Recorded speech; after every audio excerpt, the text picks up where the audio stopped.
Hi friends, welcome to cine club YouTube channel. Friends, RTC bus సామాన్య ప్రజలకి అందుబాటులో ఉంటూ తమ ప్రయాణాలు కొనసాగించేలా చేసే ఒక వారధి.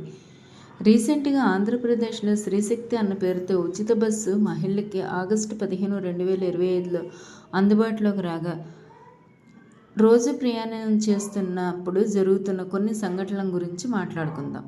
గవర్నమెంట్ ఫ్రీ స్కీమ్ ఇచ్చింది సరే, మధ్యలో ఆర్టీసీ డ్రైవర్లకి కండక్టర్లకి బాధ ఏంటి అర్థం కావట్లేదు. లేడీస్ని బస్ స్టాప్ దగ్గర చూస్తూనే చాలా వరకు బస్సు డ్రైవర్లు బస్సులు ఆపటం లేదు. ఖాళీగా తీసుకెళ్ళడానికి కూడా ఇష్టపడుతున్నారు, కానీ లేడీస్ని ఎక్కించుకోవడానికి మాత్రం ఇష్టపెట్టుకోవటం లేదు. ఇంకా ఆ డ్రైవర్లు కండక్టర్ల సూటిపోటి మాటలు, వాళ్ళు చేసే అవమానాలు ఎలా ఉన్నాయంటే, ఎక్కిందిరా బాబు, ఫ్రీ బస్ అని తేరగా పని పాట లేకుండా తిరుగుతుంది, రాత్రులు పగలు తేడా లేకుండా ఫ్రీ బస్సును వాడేయండి అంటూ కనీస గౌరవం లేకుండా సంస్కారం మరిచి ప్రవర్తిస్తున్నారు. 1958 నుండి ఇప్పటి వరకు లేడీస్ అందరూ టికెట్లు కొనుక్కొనో బస్ పాసులకు మనీ పే చేసో వెళ్ళేవారు కదా.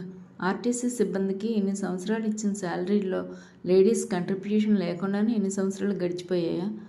లేడీస్ ఎవరైనా మాకు ఫ్రీ బస్ ఇవ్వండి అని అడిగారా? కూటమి ప్రభుత్వం లేడీస్ సౌకర్యార్థం ఈ స్కీమ్ని ఇచ్చారు.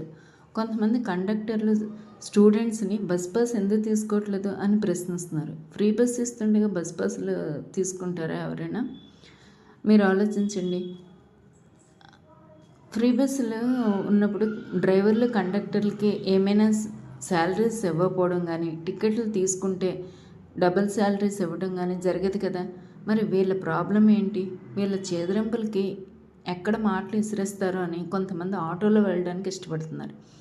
ఇలాంటి సంఘటనలు మీరు కూడా ఫేస్ చేసి ఉంటే, లేడీస్ ముఖ్యంగా మీకే చెప్తున్నాను, ఎవరైనా ఒకవేళ ఫేస్ చేసి ఉంటే మీరు కామెంట్ సెక్షన్లో కామెంట్ చేయండి. కొద్దిగా సపోర్ట్ చేస్తే డ్రైవర్లు కండక్టర్ల బిహేవియర్ మారుతుందని ప్రయత్నిద్దాం. ఈ వీడియో మీకు నచ్చినట్లయితే లైక్ చేయండి, షేర్ చేయండి, సబ్స్క్రైబ్ చేసుకోండి.